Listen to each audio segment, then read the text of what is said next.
KVN production ನಿರ್ಮಾಣದ, ಪ್ರೇಮ್ ನಿರ್ದೇಶನದ, ಧ್ರುವ ಸರ್ಜಾ, ರವಿಚಂದ್ರನ್, ರಮೇಶ್ ಅರವಿಂದ್, ಸಂಜಯ್ ದತ್, ಶಿಲ್ಪಾ ಶೆಟ್ಟಿ ಮೊದಲಾದ ದೊಡ್ಡ ನಟರ ತಾರಾಗಣ ಹೊಂದಿರುವ ಕೆಡಿ ಮೂವಿ ರೀಸೆಂಟ್ ಆಗಿ ತನ್ನ ಲಿರಿಕಲ್ ಸಾಂಗ್ ಸರ್ಸೆ ಸರ್ಸೆ ಸರ್ಗಾ ಸರ್ಸೆ ಈಗ ರಿಲೀಸ್ ಆಗಿ ಭಾರಿ ದೊಡ್ಡ ವಿವಾದವನ್ನು ಹುಟ್ಟುಹಾಕಿದೆ.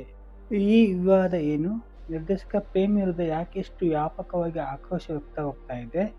ಇದರಿಂದ ಕೆಡಿ ಮೂವಿಗೆ ಆಗುವ ಲಾಭ ನಷ್ಟ ಏನು? ಈ ಮೂವಿಗೆ ಎದುರಾಗುವ ಅಡ್ಡಿ ಆತಂಕಗಳು ಏನು? ಹಾಗಾದರೆ ನಿರ್ದೇಶಕ ಪ್ರೇಮ್ ಅವರ ಮುಂದಿನ ಕಥೆಯನ್ನು ಎಲ್ಲವನ್ನು ಈ ವಿಡಿಯೋದಲ್ಲಿ ನೋಡಿಕೊಂಡು ಬರೋಣ ಬನ್ನಿ. ಅದಕ್ಕೂ ಮೊದಲು ನೀವಿನ್ನೂ ನಮ್ಮ ಚಾನಲ್ಗೆ ಸಬ್ಸ್ಕ್ರೈಬ್ ಆಗಿಲ್ಲ ಎಂದಾದರೆ ಈ ಕೂಡಲೇ ಸಬ್ಸ್ಕ್ರೈಬ್ ಆಗಿ ಪಕ್ಕದಲ್ಲಿ ಕಾಣುವ ಬೆಲ್ ಐಕಾನ್ ಬಟನ್ ಒತ್ತಿ. ಈ ವಿಡಿಯೋ ಎಲ್ಲೂ ಸ್ಕಿಪ್ ಮಾಡದೆ ಕೊನೆವರೆಗೂ ನೋಡಿ, ಹಾಗೆ ವಿಡಿಯೋಗೆ ಮಿಸ್ ಮಾಡದೆ ಒಂದು ಲೈಕ್ ಕೊಡಿ. ಪ್ರೇಮ್ ಒಬ್ಬ ಒಳ್ಳೆಯ ನಿರ್ದೇಶಕ ಮಾತ್ರವಲ್ಲ, ಅವರು ಅವರ ನಿರ್ದೇಶನದ ಮೂವಿಗಳಿಗೆ ಹಾಡು ಸಹ ಹಾಡುತ್ತಾರೆ, ಒಳ್ಳೆಯ ಸಾಹಿತ್ಯವನ್ನು ಸಹ ಬರೆಯುತ್ತಾರೆ. ಬರೆದ ಎಷ್ಟೋ ಹಾಡುಗಳು, ಹಾಡಿದ ಹಾಡುಗಳು ಸಹ ಸೂಪರ್ ಹಿಟ್ ಆಗಿವೆ ಮತ್ತು ಆ ಚಿತ್ರದ ಯಶಸ್ಸಿನಲ್ಲಿ ಬಹುಮುಖ್ಯವಾದ ಪಾತ್ರವನ್ನು ವಹಿಸಿವೆ. ಒಂದು ಚಿತ್ರ ಹಿಟ್ ಆಗಲು ಆ ಚಿತ್ರದ ಹಾಡುಗಳು ಸಹ ಜನಪ್ರಿಯವಾಗುವುದು ಬಹುಮುಖ್ಯವಾಗಿದೆ. ಹಾಡುಗಳು ಆ ಚಿತ್ರದ ಬಗ್ಗೆ ಒಂದು ಕ್ಯೂರಿಯಾಸಿಟಿಯನ್ನು ಪ್ರೇಕ್ಷಕರಲ್ಲಿ ಬಿಲ್ಡ್ ಮಾಡುತ್ತವೆ. ಅದರಿಂದ ಶುರುವಾಗುವ ಕುತೂಹಲ ಪ್ರೇಕ್ಷಕರನ್ನು ಸರಳವಾಗಿ ತೆರೆಗೆ ತಂದು ಕೂರಿಸುವಲ್ಲಿ ಯಶಸ್ವಿಯಾಗುತ್ತವೆ. ಇಡುವೆನು ವರವನ್ನು ಕೊಡುತ್ತಾಯ ಜನ್ಮವನ್ನು ಎನ್ನುವಂಥ ಅರ್ಥಪೂರ್ಣ ಹಾಡುಗಳನ್ನು ಬರೆದಿರುವ ಪ್ರೇಮ್ ಅವರು ಈಗ ಕೆಡಿ ಮೂವಿಗಾಗಿ ಸರ್ಸೆ ಸರ್ಸೆ ಸರ್ಗಾ ಸರ್ಸೆ ಎನ್ನುವ ಹಾಡನ್ನು ಸಹ ಬರೆದಿದ್ದಾರೆ. ಈ ಹಾಡಿನ ಬಗ್ಗೆ ಇದೀಗ social media, print media, TV media ಸೇರಿದಂತೆ ಎಲ್ಲ ಕಡೆ ಆಕ್ರೋಶ ವ್ಯಕ್ತವಾಗ್ತಾ ಇದೆ. ನಿರ್ದೇಶಕ ಪ್ರೇಮ್ಗೆ ಚೀಮಾರಿ ಹಾಕ್ತಾ ಇದ್ದಾರೆ.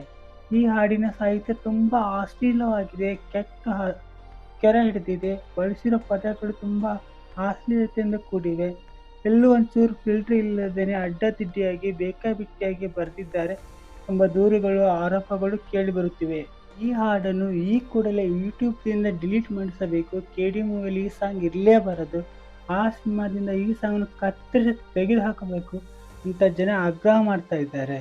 ಸೇಮ್ ನೀವು ಪ್ರೇಮ್ ಅಂತ ಪ್ರೇಮಿಗೆ ಜಾಡಿಸ್ತಾ ಇದ್ದಾರೆ. ಹಾಗಾದರೂ ಸರಿ, ಕೆಡಿ ಸಿನಿಮಾ ಹಿಟ್ ಮಾಡಲೇಬೇಕು ಅಂತ ಪ್ರೇಮ್ ಅವರು ಪಣ ತೊಟ್ಟಂತಿದೆ. ಆದರೆ ಇಷ್ಟು ಕೆಳಮಟ್ಟಕ್ಕೆ ಇಳಿಯಬಾರ್ದಿತ್ತು ಎಂದು ಸಿನಿ ಪಂಡಿತರು ಸಹ ಅಭಿಪ್ರಾಯ ಪಡ್ತಾ ಇದ್ದಾರೆ.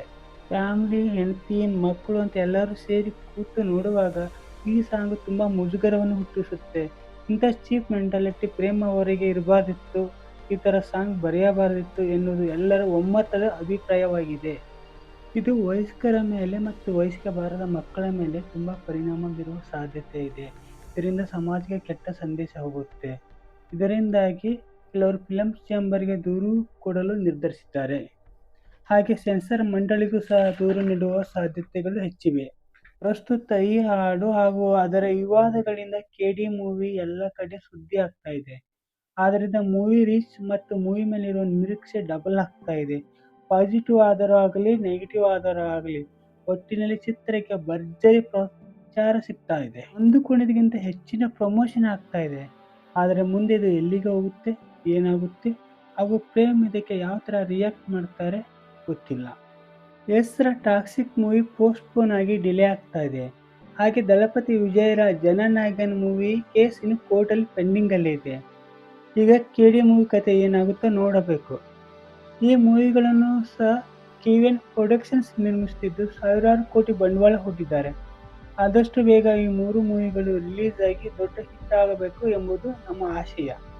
ಈ ಮೂಲಕ ಇನ್ನೂ ಇಂಥ 10 ಕನ್ನಡ ಮೂವಿಗಳ ನಿರ್ಮಾಣಕ್ಕೆ ಕೆವಿಎನ್ ಪ್ರೊಡಕ್ಷನ್ಗೆ ಒಂದು ದೊಡ್ಡ ಬಲ ಬಂದಂತಾಗುತ್ತದೆ. ಇದಾಗಿತ್ತು ಇವತ್ತಿನ ವಿಡಿಯೋ. ಈ ವಿಡಿಯೋ ಬಗ್ಗೆ ನಿಮ್ಮ ಅನಿಸಿಕೆ, ನಿಮ್ಮ ಅಭಿಪ್ರಾಯ ಏನು ಅನ್ನೋದನ್ನು ಮಿಸ್ ಮಾಡದೆ ಕಾಮೆಂಟ್ ಮಾಡಿ, ಹಾಗೆ ಒಂದು ಲೈಕ್ ಒತ್ತೋದು ಮರಿಬೇಡಿ. ಮುಂದಿನ ವಿಡಿಯೋದಲ್ಲಿ ಮತ್ತೆ ಸಿಗೋಣ. ಧನ್ಯವಾದಗಳು.